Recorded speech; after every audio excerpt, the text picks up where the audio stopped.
Okay, good evening and welcome. Welcome to the first of 3 research methods sessions. These sessions came about because, as you know, you guys have a internship that you do, which is a report on the activities that takes place when you do your work abroad or in country, whatever. But we decided that, you know, the research component of it needs to be enhanced more and strengthened more, and so we designed a series of research methods sessions that will help to clarify some ways that you can approach your projects with maybe much more focus. So today is on qualitative research methods, and I'll talk more about that as we commence. Okay, so today my presentation is going to be qualitative methodology in research design, a question of inquiry. So right now, even if you look at the title itself, what I'm wanting to do is kind of give a sense of what qualitative methodology is and about how do you design it, you know, pertaining to maybe what you're interested in doing with your internship. But the subtitle, a question of inquiry, is really what it's all about here, is that you're inquiring. You're trying to find out, you're trying to learn something. And so I'm going to spend an hour talking about qualitative research. As most of you know, I'm Dr. Joseph Dorsey. I'm an adjunct professor here at the Patel College of Global Sustainability. Okay, so the agenda will entail several things. I'm going to talk about qualitative inquiry and research design, 5 traditions of qualitative research and 1 emergent method, qualitative evaluation, relevance to your internships, and then we'll have questions and answers.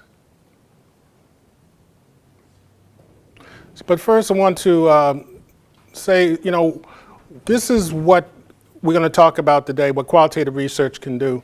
And so what I'm going to talk about is how qualitative research is defined. Why would you choose to conduct a qualitative study in the first place? What are the preliminary decisions needed to be made when you're doing qualitative research? What types of questions that you may ask, and how the information is collected, as well as how analysis is undertaken. We'll also cover how data and analysis are represented, how we do assessment of qualitative studies, checking for accuracy, and overall format used in the design of the study. So it seems like a lot of stuff, but so first I want to define it. Now I could define it myself and basically said it's, you know, qualitative research is non-statistical. You're not really using a lot of numbers. I mean, numbers can be part of it, but it's mostly about the context of what you're doing, finding meaning in the research that you do. So qualitative research is a multi-method focus involving interpretive, naturalistic approaches to a subject matter. And another definition could be that it's an inquiry process of understanding based on distinct methodological traditions that explore a social or human problem. So what reasons would one want to conduct qualitative research? Well, maybe if you want to do field work, and see, one of the reasons I wanted to talk to you guys about qualitative research is because mostly what you're going to do is work in the field. You know, we've designed the program so that you usually do something abroad. And so that means that qualitative research to me may be more appropriate than quantitative research, particularly since some of you, or maybe most of you, at least half of you, are doing maybe a 1-year program. And so this is sort of accelerated. If you're doing 2 years, then you probably may think about using quantitative methods. But I think for very short-term field work, some of these methods may be more appropriate. It can be complex and time-consuming, dealing with the process of data analysis. So in a way, what I'd like to say, I'm presenting qualitative research to you today, but I'm not saying you necessarily have to do it. I mean, you could still do a very good internship project paper and not necessarily be qualitative research. But what I wanted to do is give you another option, another way to approach it, so that we could have, actually, if you want to do a more methodological focus on your project, then you can know that there are ways to do that. And I think that's what we didn't, have before last year when we started the college, was, options and different arrays of how you can approach your work. So a lot of times students had to sort of figure it out on their own. At least I'm thinking, if I give you a framework like this, you can start to think of, can I do this? Is this something that's appropriate for the type of research that I'm considering? Typically in qualitative research, you're writing long passages because you have evidence that you want to substantiate.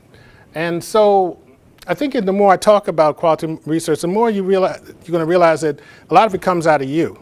Whereas maybe we're doing surveys or so forth, there's a questionnaire that kind of guides the questions in the direction you go. With qualitative research, a lot of it is your own reflection on your experience, right? So it's really a participating in a form of social and human science research. So you're really never going to do qualitative research with animals. I don't see how you could. It's mostly dealing with humans in some way, and you're not really doing any geological work or biological stuff. You're mostly dealing with people in some form. Other reasons is that the nature of the research, depending upon the kind of research you do, you may say, qualitative works for me, because I'm trying to find out how something works or what I'm looking at. What am I looking up at when I'm dealing with this particular situation? You may have a topic in mind that you want to explore more deeply into that topic. You may want to take a more detailed view of a topic.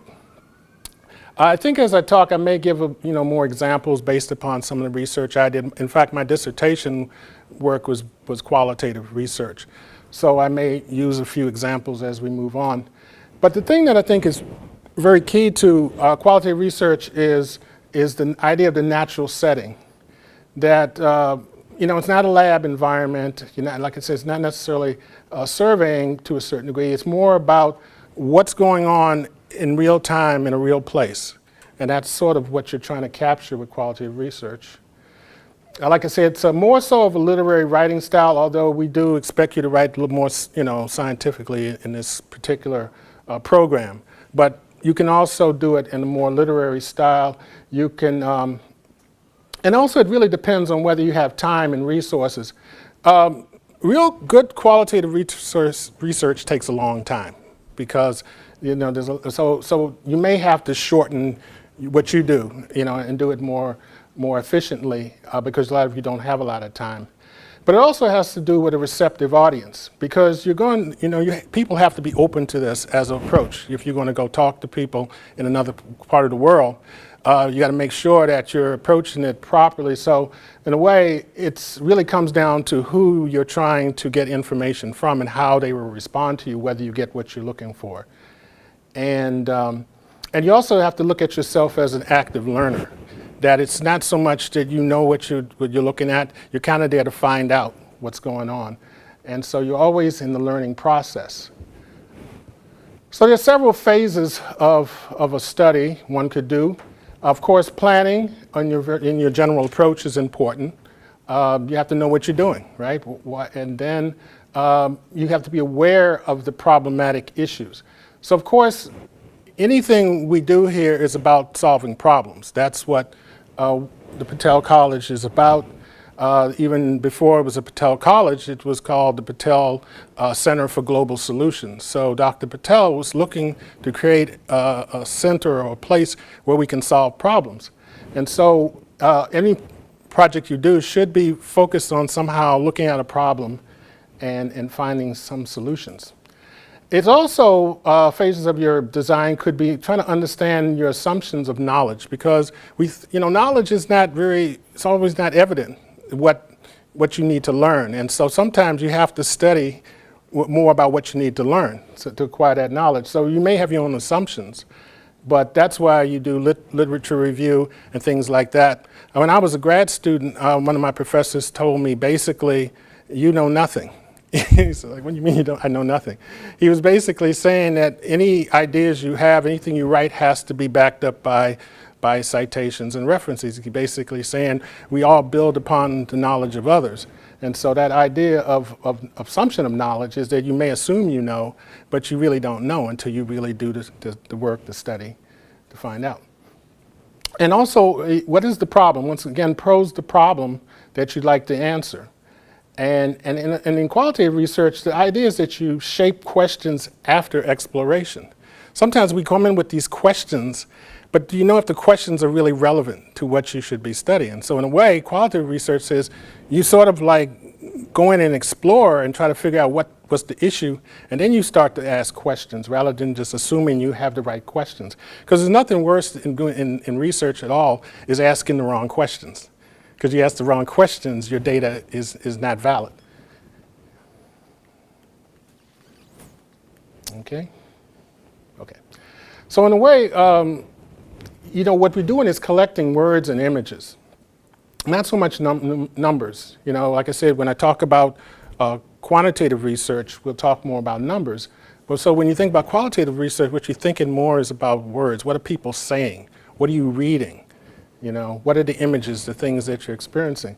And that's why I think because you guys are getting a Master of Arts, an MA, rather than an MS, I think in a way you might want to do more research on qualitative methods because this maybe is a little more appropriate for the kind of work that you guys do for an MA. And that's why I think it's important. So using qualitative methods, you're looking at sort of a contextual inquiry. What you're trying to do is you want to understand and find meaning in the world about you. And so it's more not so much about the content, but it's the context, the more the why, trying to answer those questions of why.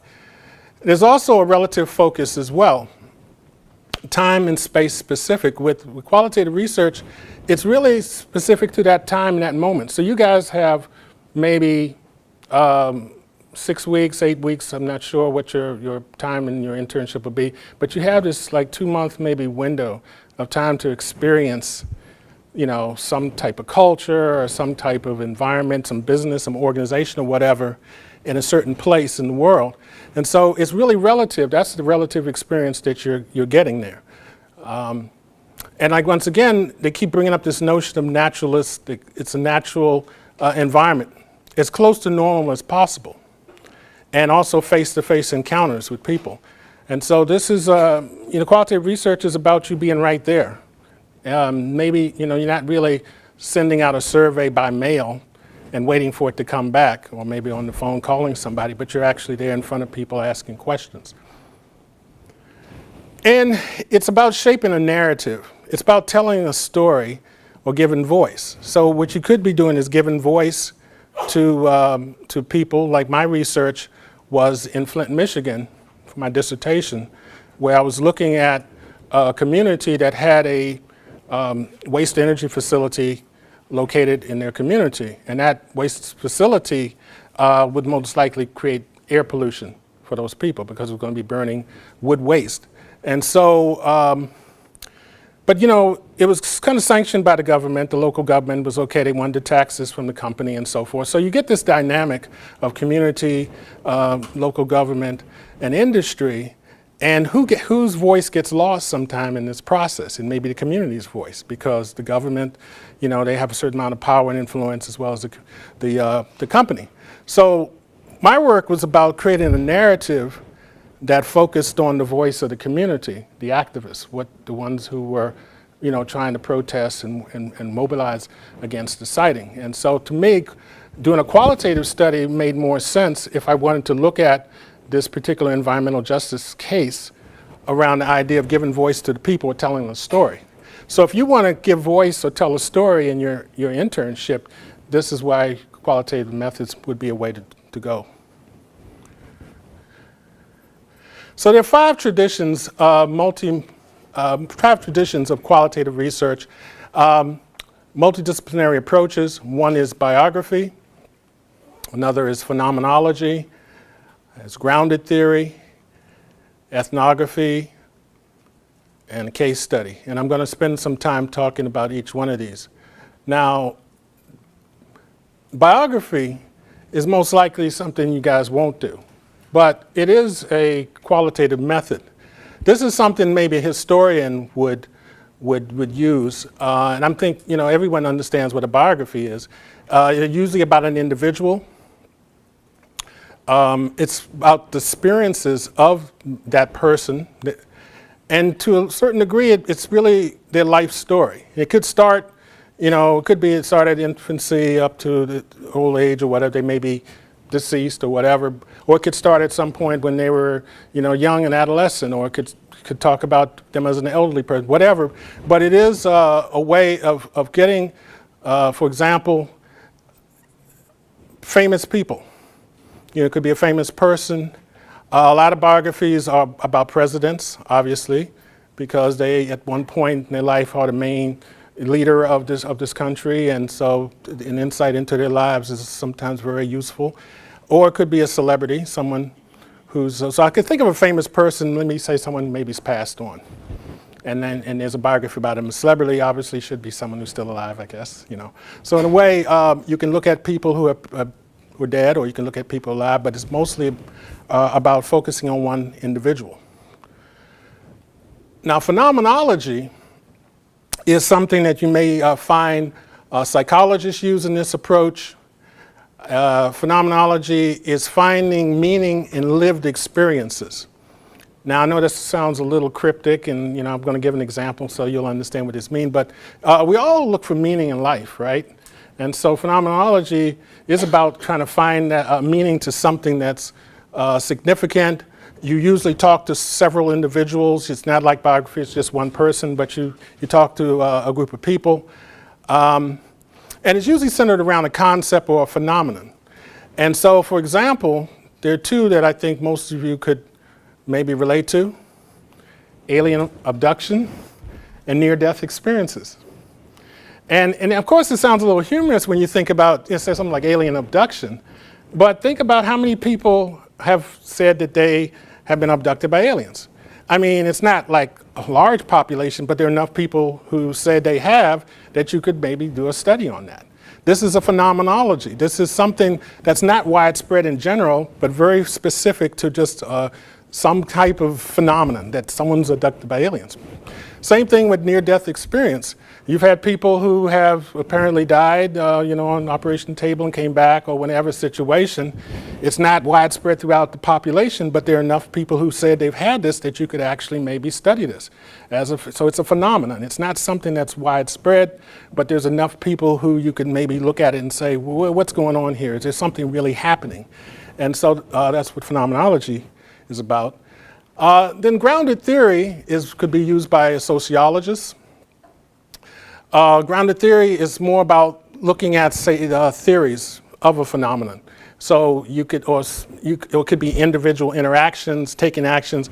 I guess mostly the notion of, say, a grounded theory is an engagement in process, looking at a sort of a response to things that are happening. And even though these terms are a little abstract, I think what can clear it up more is this example: activist leadership in a local community. This was what I said did my dissertation on. So I used the ground theory in my research because what I was trying to do was look at a theory and see how this theory is applied by people on the ground. So I was looking at environmental justice as a theoretical framework that people could use to mobilize and organize to deal with a situation of, say, waste siting in their community. And so here's the environmental justice issue, and then to find out if it's really working, I'm talking to activists. I'm asking them questions, and how do you organize, and how do you mobilize, and what are your feelings about the government and the industry, and have you talked? So in a way, it's the overview, but I'm trying to see how do people interact, and can I see a theory in this interaction? Another way we can go with this is an ethnography. And so this might be something that some of you can maybe look at for your internships. This is sort of the anthropologist approach, where you're describing and interpreting a culture or a social group or a system, kind of studying what makes these people work, what is the cultural components of this society.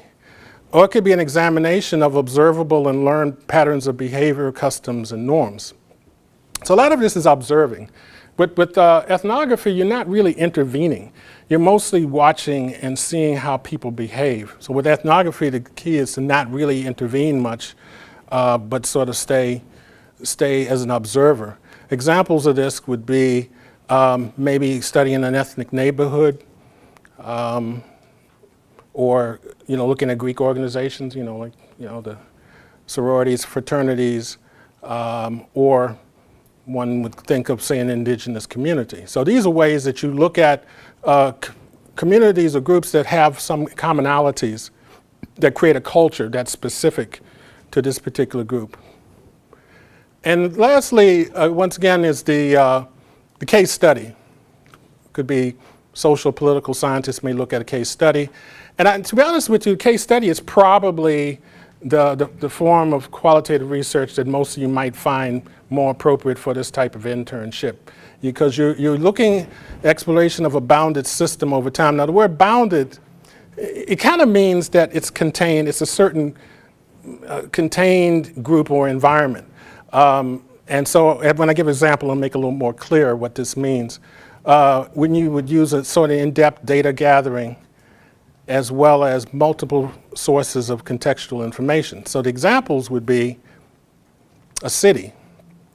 My dissertation work was a case study.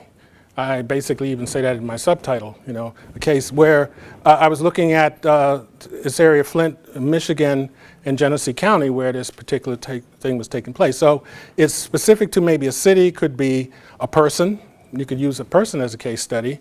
A little different from a biography, where maybe the biography is about the person's life. The case study will be more within the context of some issue, maybe, or some circumstance or some condition that's taken place right then, or maybe took place. Maybe they were a victim of violence, and they want to talk about that or something, but it's not necessarily a whole life story. So when you're doing qualitative research, you're looking at multiple sources of information, because different from, say, quantitative research, where you may get some statistics and you just do some correlations. Qualitative research, you really kind of have to convince people why you're saying what you're saying. And so the more ways you say it, the more you can maybe support what your assumptions are, because you're using multiple methods. So some basic types of information would be, say, interviews, of course. Interviews are generally one-on-one, when you ask a person questions face-to-face. Observations, as I said before, where you don't really say anything, you kind of watch people's behavior. So you live among a group of people for weeks, months, or whatever, and you take notes and have a diary and you watch what they do and you see where there are patterns. And maybe you come in with some theoretical frame that you want to test, and you watch to see if it works out from the observations. And of course, documentation is very important. And documentation can be anything from records, newspapers, magazines, things that you can cite from your research. Audiovisual materials, maybe radio, television, or videos about this group of people or this individual, whatever. Other new forms could be certain sounds. I'm not quite sure how that plays out, but I read it in the literature as I was presenting this. But I guess there's some sounds, and maybe, let's think about helicopters hovering over above, something like animals barking. I mean, that may have some impact on some behavior patterns of the group that you're looking at. People's email messages, because of course that's now a way of communicating. You can see what people are saying, and you see how many people get in trouble in media now because of the type of email messages they send. So that's definitely one way you can get information. Social media now. Twitter and Facebook and all these other media, and certain computer software. Now this is what's important for both quantitative as well as qualitative. Consciously considering ethical issues. Now remember, anytime you do research, there's an ethical component, because you're somewhat intrusive. This, if you, especially if you're dealing with human subjects. Now, if you're doing secondary data collection where all you're doing is taking some statistics, some graphs, or something that's already written before, and and writing about it, there's no harm to it. But if you're going to start talking to people, you have to seek consent. And I think next time I'll talk more about human subjects. That type of work on human subjects. But when you want to make sure you get permission to talk to people about things you're going to talk about. You just don't want to do a study. Now, you can walk up to somebody and ask them a question, and they can answer the question or not. But if you're actually asking a question because you're doing research and you don't tell people that you're doing that research, you're sort of being, what's the next thing? You're being deceptive. And so when you do research, you always want it to not be deceptive, because you want people coming back later and feeling as though you violated their trust, or you invaded their territory, or you got some information that they didn't necessarily want to be publicized. And so research is very much built upon making sure that the people know that you're asking them questions and why you're asking them questions, and maintaining confidentiality. If that's part of how the research is set up, that maybe people won't tell you something if they think other people are going to hear. Normally when you do research, it's aggregated so that it falls into a grouping, that you don't necessarily single out one person and said, Bob said that he cannot stand, whatever.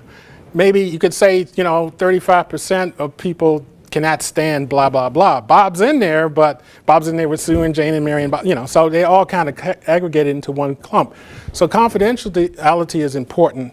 As well as protecting the anonymity of people whom we speak when it's appropriate or necessary. Now, confidentiality may be just not, identifying who said something. You may still mention, and anonymity, I guess, is a little more deeper, where you don't even identify anybody at all. Maybe you just take some statements and you throw them out there, but you never even say where you got them from. Or what you do, as I did my research, is code people's names. Change the alphabets around, to give a false name or something, but you have to find ways to protect people, because you don't want them to get upset and come back to try to sue you or whatever. Now, these cases, you may not even get that deep into your research to do that, but I just want you to kind of think about it if you're going to be dealing with human subjects. Now, let's go back to comparing these 5 research traditions. With the biography, the data collection is fairly simple. There's primary interviews and some documents. So anytime you see a book that's written on a biography or an autobiography, somebody sat down with that person, or they did themselves. Well, they didn't do it themselves. I guess you can interview yourself, but most likely, if it's autobiography, they just wrote what they were feeling. But a real biography involves somebody interviewing that person, and you can use support documents, things that were written about them. Maybe they might have a journal that you kept, and you use their journal. But out of that, the analysis comes out. You come out with stories, which can, and we love stories, right? I mean, our lives is all about stories. Anytime you read a newspaper, you're reading a story. You watch a TV show, it's a story. When you were a little kid, you asked your parents to tell me a story. So we all storytellers. Think about those images of sort of indigenous people sitting around the campfire. Someone's telling a story. So really, stories is, it's pretty common for humans to want to hear stories. So in a way, telling a story is part of what your goal can be.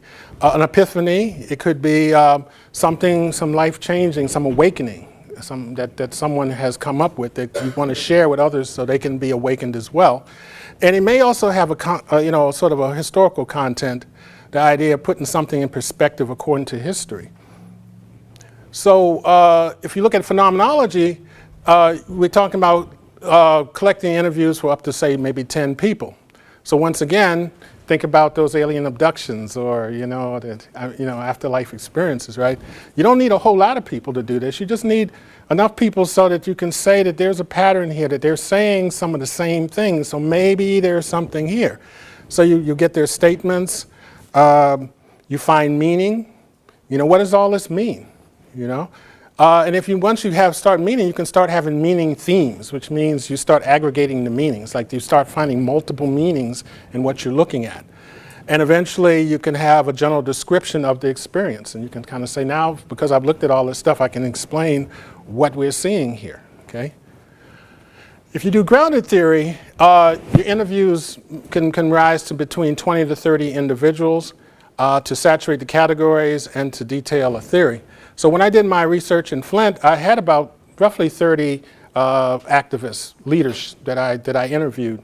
And I had them in several groups. I had the core leaderships, which was the core leaders, and you had sort of like people that kind of assisted them. And then you had people who sort of came and went, but weren't always there with protests and so forth. So anyway, the point is that you don't want to have too many people because then you might as well have a quantitative study.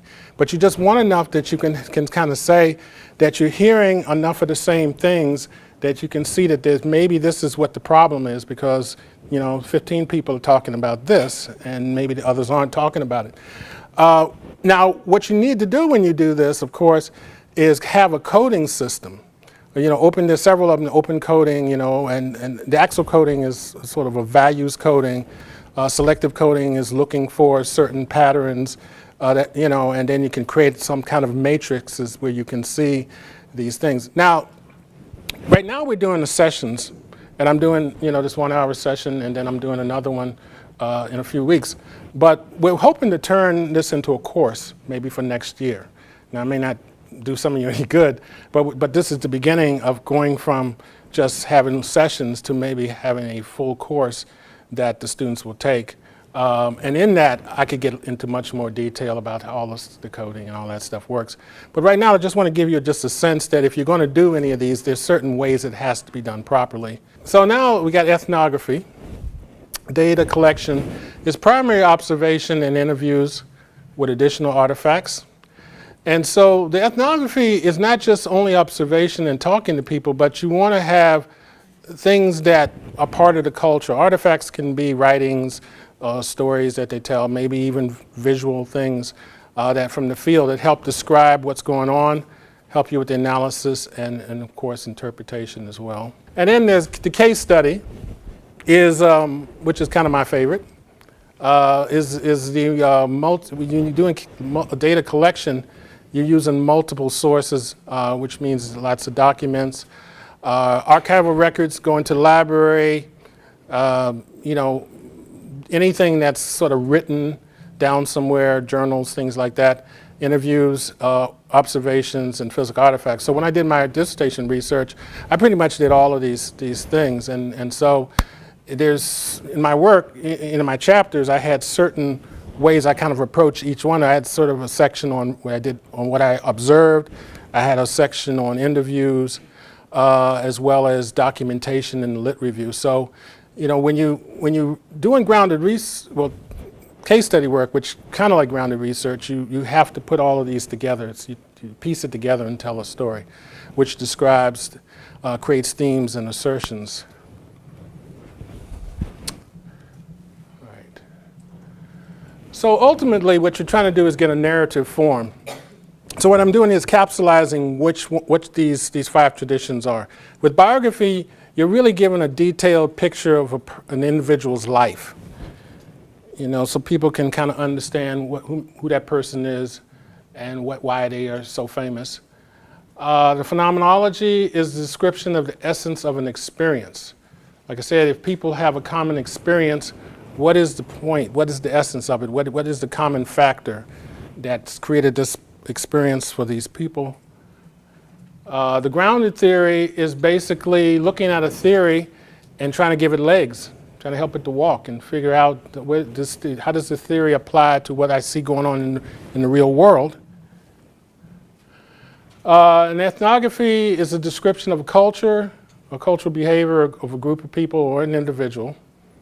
And the case study is an in-depth study of various cases or a case, Now there's another, what I call emergent method called focus groups. And the reason I call it emergent because it's not of the 5 traditions, but it's something that is much more recently put together, and it's something else I used in my research as well. So I did in-depth interviews, but I also did focus groups. And this is a research technique from marketing. So some of you who are in entrepreneurship might find this a little attractive. A focus group is a small group, no more than, say, 12 people from various backgrounds who are brought together to give their opinions on a proposal or some aspect of proposal. And that's kind of from the literature, but it could be anything. It doesn't have to be a proposal. It could be, like in marketing, maybe a soft drink or something. But you want to get, it's sort of like a group interview. And because you're interviewing a lot of people at once rather than one by one, it's less costly as far as money and time, because you're getting it all done at one time. The reason that you don't want to really do more than 12 people, because, you know, more people you have, the less opportunity for some people to have something to say. So you want to make sure that everybody gets heard. And so 12 or less is usually the number of a focus group. So when you're conducting focus groups, the group's members do not necessarily have to be representative of a community. So they don't always have to be like each other. But what you're trying to do is choose from sort of some demographic, issue-related or geographic reason. But whatever the reason is, the people have to have something in common, but it doesn't have to mean that they're from the same place. So when you're doing a focus group, generally you invite individuals from different backgrounds, and partly because you don't want everyone to really think the same way, because then you're not going to get any real contrast. You're not going to really find out what you want to know if everyone's thinking the exact same way. You want to be some diversity over the issue or whatever you're trying to. Like if you're going to market a product, you want to make sure that there are a variety of different types of people testing that product out, because if you have one group of people who are all sort of like phenotypically the same, it may apply to just them, but if you look into the general marketplace, it may not be appropriate. So you set the rules. People are not representing others, they're only themselves. So you really, kind of what it's saying is, say what you think. Don't try to build upon other people's comments. Gathering data is open-ended questions. Now this is a very important component of qualitative research, is open-ended questions. If you know anything about surveys in general, they're most of the time they're closed-ended unless they have an open-ended component to it. But they just want you to give an answer, yes or no, you know, choose between these three, you know, whatever, and that's it.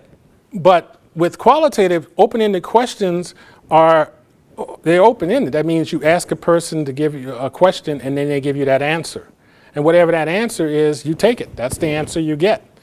And you didn't influence that answer at all. You didn't tell them within the parameters you can only say these things. You ask them what they say. And then after they say what they said, then you look at what they said. And that's what's really interesting. That's why it takes a long time too sometimes, because you got to look through people's sentences and paragraphs and everything they've said and look for word patterns and different themes. And so it can be kind of lengthy. But like I said before, you don't necessarily have to do qualitative research if you don't want to. But if you decide that you want to do this, it can be really interesting to really dig deep and to find out what people think about something. Also avoid voting. Ideas and opinions are the objective. Sometimes when you get a group of people together, you want to kind of like say, how many people feel about, no, that's not the point. You're not voting on how many people feel about something. You want to find out what an individual thinks about something. Next individual, what do you think about it? What do you think about it? What do you think about it? So it's not so much, you know, vote on it. You're trying to get individual answers in a group setting. Being imaginative in questioning and use humor. The reason you use humor is because you kind of have to get people to loosen up and kind of feel comfortable and say what they're really thinking. And so in a way, it sounds kind of kooky to say, oh, make sure you're funny. You know, it's not that. It's about making sure people are comfortable. So maybe humor is the best way to do that. And another important component is that the interviewer must not influence the respondent's answers, which means that you can't lead. And I tell you, when I did focus groups in Flint, it's like I had to develop a skill. Actually, it helps me now as a professor, because I can have this stone face doing oral defenses and stuff, you know, where you just don't show any emotion, you know. And that's what you have to do when you're like sort of an interviewer. Like you kind of have to, when people, you have this, there's this sort of reflex to nod your head when people are talking. And you can't really do that when you're doing focus groups, because you're influencing people. You're saying, yes, that's what I want to hear. So no, you're not supposed to encourage people to say what they think you want to hear. They're supposed to say what they want to say. So you almost have to not even nod your head or agree with them. So it's a very tricky thing when you do focus groups, because as the interviewer, you have to not influence the responses. You have to make sure that you're always neutral and you let the people tell you what they want to say without influencing it. So with focus groups, like I said, the strengths of a focus group is that a single issue can be explored. With a focus group, you basically want to know something about maybe one or two particular things. I wanted to know about activism and how people mobilize and organize in the Flint community. That's all I was asking them about. I wasn't asking them about their jobs or about what they thought about the football team in the city. You know, and that wasn't part of the question. It was only, as an activist, what do you do, what's going on here, or what do you think about this? One issue. Bring out subtle variations in their views. And that's what you get from it, is that people will hear other people what they say. It's not like they got, you know, earphones on, nobody's hearing. People hear what the other person, and they may respond to the next person's comment. And so each response builds subtle, you know, relationships between the answers that you're getting. Somebody may come back again and say, now that I've heard blah, blah, blah, I'd like to change my, or I think, let me elaborate on what I've said. And so you start to see that they can build upon, you know, variations of their views. The group atmosphere may create different dynamics in the interview situation. Like I said, you know, some people may start to get a little, you know, they may start to say, you know, this is how I feel, and other people may not agree. So the dynamics may start to shift a little bit. But like I said, once again, it's less costly than individual interviews. But the weaknesses, and this is kind of, you know, which you can all kind of understand about a focus group, it can lead to controversy. Like I said, you may get some people to get very heated about what someone else says, and then you still have to make sure that you don't let it get out of control. Someone may dominate. You may get one person who wants to do all the talking, and there's limits in time. You can't keep people there for 5 or 6 hours. You know, you only be able to get but so much information out of people in maybe an hour at the most. Try not to have that voting tendency. And it also requires well-skilled interviewers, like I said before, and information gathering is only an exercise. You know, just getting the information alone means nothing. You have to do something with it after you gather it. So you could have a focus group and you could just go home and never do anything with it, you know. That's not the point, but that's what a focus group is just getting information. And I think I'm going to have to move a little more quickly because this hour is moving really fast.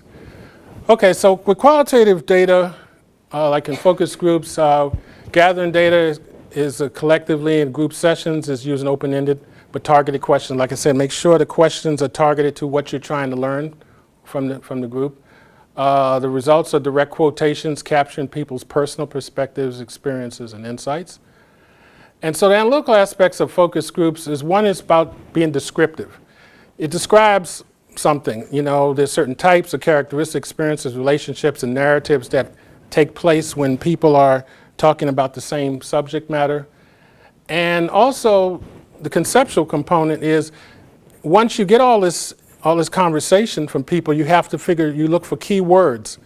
You look for categories, meanings, and codes, and indexes. And that's pretty much what I thought was very interesting, because when you do a focus group, see, when you go in, you kind of have the literature that says that this is what people are going to talk about. And so when you find out, you're asking them questions and they answered, now you can go back and say, the literature said they were going to talk about this, they were going to say certain words, and yes, they did. Or the literature was wrong because we talked for an hour and no one ever mentioned this at all. Or it's like, wow, there's stuff that I found out that the literature never talked about and I didn't even know existed. So for the focus group idea, it's mostly creating meaning, looking at language. It's mostly about what we say, how we say it, how often we say it, why we say it. And it's very, very interesting stuff.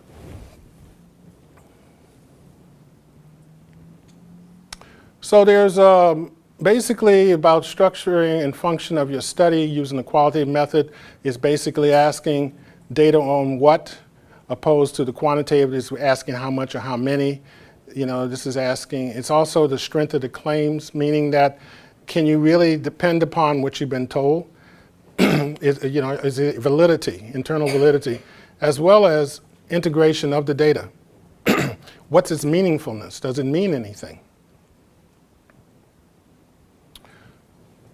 So with there's several analysis which I'm running through very quickly. One is cluster analysis. When you measure the groupings or clustering of the data, how much does the data kind of cluster around certain themes, or the same words keep coming up? There's a clustering that you can look at. Compare and contrast different data. What's this data? What's the difference between this one and the other? There may be some differences that you can see. Content determines the coherent themes in the data. What are the themes that are there that you expected to see and are there, or themes that you didn't even know existed, and now you can start to say, I'm seeing these new themes that from listening to what these people are saying. There's also collaborative analysis when you have support over that. Like I said, literature. If the literature is saying this and you ask people in the real world what they think about it, does it collaborate? Does it say, yes, they're doing just what the literature said they would do? Or descriptive data is basically telling people things they didn't even know, like, or just describing what's out there for, that's, maybe hidden, but now you've revealed it. Discourse follows emergent patterns of language. Discourse, there's new patterns that you can follow maybe through the language way, what people are talking about. And then the symbolic interaction is analysis that looks at actions and behavior, and how much of these actions and behavior are in it. So looking for verbs and just things like that lets you know how people are behaving. So this stuff is, like I said, I'm going to have a reading list at the end, which you can, find it on your own, or just Google it or whatever, qualitative research, and there's a lot of stuff out there. But the stages of it are, first of all, familiarization. You listen to the tapes, you read transcripts. So what I had to do was I had to tape all these sessions that I had, both the in-depth interviews as well as the focus groups.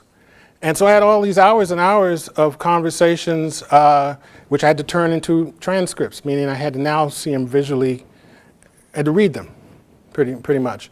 And so this took a very long time. Now there's other programs, which I'll show you some of those, which will do it for you. But back when I did it, I didn't have any real programs to work, and I had to do it all visually. Identify thematic frameworks, which means observing patterns and themes. And then after you get those patterns and themes, you can now code them and create indexes about themes and concepts. And with those indexes, now you can almost chart or map out the different themes that are there, and looking at keywords from quotations, mapping, isolating, extracting these quotations. But the most important component of it is interpretation. And that's where it's really difficult unless you spend a lot of time reading about qualitative research and understanding what you want to study, because you have to interpret it. Even with quantitative research, you got to interpret, the chi-square, the regression, but so you got to still interpret here. And this may be even more difficult, because with numerical, you can kind of like say, well, if it's point blah, blah, blah, this is what I'm looking at. With the qualitative, it really comes down to your own subjectivity, and that's why you really have to be very knowledgeable about what you're studying, so that you can almost see when you're making the wrong assumptions, okay? So anyway, interpretation is the big deal here. So there's some qualitative analysis evaluation, some of the software that one can use now, so you don't have to necessarily do it all by visual looking, is something called Nudis, which is non-numerical instructed data indexing, searching, and theorizing. I'm sure somebody took some time to think this through so they can come up with, I can come up with a very nasty word here now. No. But anyway, Nudis is what it's called. There's also Qualog, Ethnograph, and the one I have on my computer, which I haven't quite used yet, but maybe I'll get a chance to someday in the future, is Atlas TI, which kind of maps out the network of codes. Once you get these codes together, it'll show you how they're interconnected on some mapping systems. So now the limits of doing qualitative research is that it's not generalizable. Whereas you can say, like in my case in Flint, I can say that only happened in Flint. During that specific time, in that specific place, this is what I observed. You can't say, now if I go to New York, I'm going to see the same thing, or if I go to Philly or LA. You can't say that. You can only say, in Flint, in 1990, blah, blah, blah, this is what I observed. So it's not generalizable. There are no firm guidelines or procedures. As I can say, qualitative is very subjective. A lot of it, I mean, there's certain ways you can approach it, but you can create your own measurements. You know, you can look at it and say, well, maybe it's better if I measure it this way, and no one else has ever done that. Only thing you have to do is justify it. You know, if you can justify why you've done something, then it's okay. But if you can't justify it, then you know, that means nothing. But it's kind of up to you. There's constant change, obviously. Things happen, and you know, and you may think you know it, and then someone else will look at it and say, well, that doesn't make any sense. And you look at it and say, yeah, actually it doesn't. Let me go back and look at that again. So you can't always be sure exactly when you're done, obviously. And of course, like, it's open to interpretation. And as I said before, it's very situated. It's relative to a specific time and place. Like I said, the audience has to be receptive. People have to be willing to work with you and tell you what you want to know. And you have to determine if this is really the proper method. You may be using the wrong method to get the information. You may be trying to use ethnography when you should really be doing, you know, grounded theory. I mean, so you kind of have to make sure that you're using the proper method. Now, how does this relate to you guys' internships? Well, you know, one, it'll help you formulate the methodology for the GSRP. You know, if you decide you want to do one of these methods, or even create your own method. Like I said, you may come up with a way, say something that you think would work best for what you do. You can write that up in the GSRP. It helps you describe this methodology in more detail in the project proposal, which all you're going to have to do. Then, obviously, and this was the really, you know, difficult part of doing research. Like my proposal, when I did my proposal for my dissertation research, I told them all the stuff I was going to do, and when they looked at it and they said, okay, that looks good, go do it. Then there was like this shock feeling like, oh my God, I got to now do this, you know? So it's kind of like, so all you're doing is preparing yourself to actually do the work. So you have to really be careful, because this is a lot of work. And so that's why I'm explaining it to you and showing it to you now, because you might say, this is too much work, let me just do a simple report. But if you really want to make it something that's memorable and you can use it as a ticket to, you know, go out and say, look what I've done at the Patel College, you know, you can look at one of these methods and implement it in your actual research. And I think I pressed it too soon, but that was basically saying you got to write it up afterwards, okay? So here is where you do the methodology. So if you decide on something, you write it up here in the GSRP. I'm going to, you know, can go on time. The key components of your research proposal, as you know, are, you know, writing up an abstract, your table of contents, your list of figures and tables and notations, and then you have an introduction. So the components of that, whether it's you're doing quantitative, qualitative, or just basic report, is focusing on the background, you know, summary of what you're doing, why you're doing it, some kind of problem statement, you know, what's the problem you want us to study and hopefully solve in some way. Your objectives, you know, where you're going, what are the goals, where you want to, you know, what are things do you want to accomplish during this study. And another important component is your research questions. You have to have some questions that you want to answer. Why is this study significant? What's the justification for doing this? And then the scope, like how broad is this? You know, how many people are going to be involved, or how long is it going to take? How much money do you need for this? Different things that give the, you know, a scope.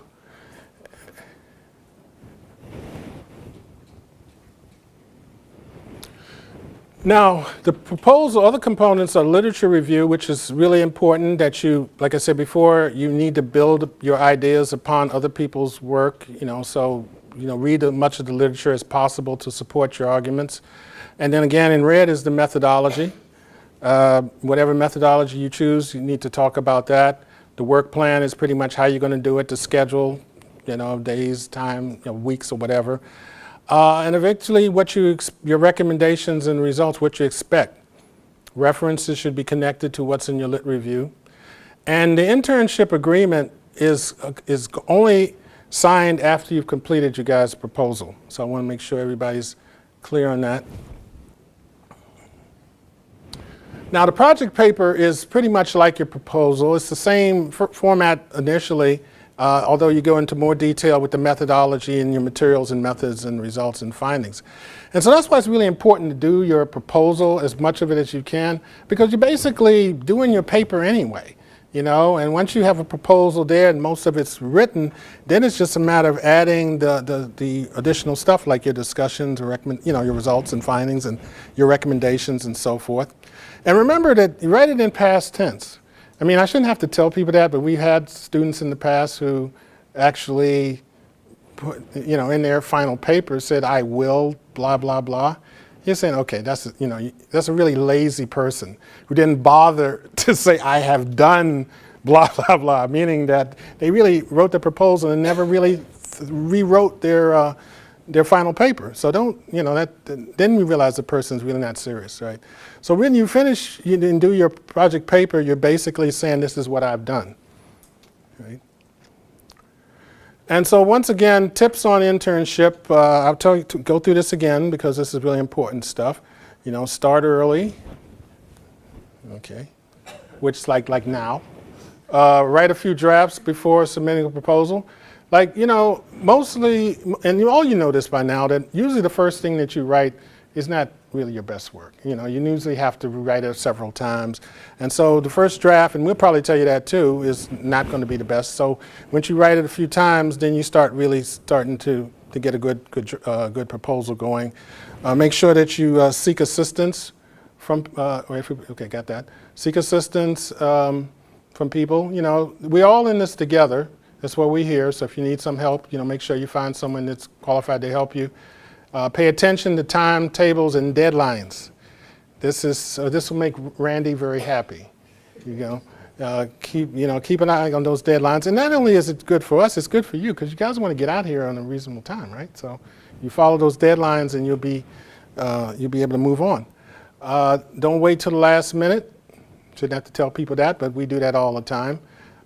Which is connected to that is plan in advance. Okay, make sure you're doing planning. Planning is very important. But be prepared for setbacks.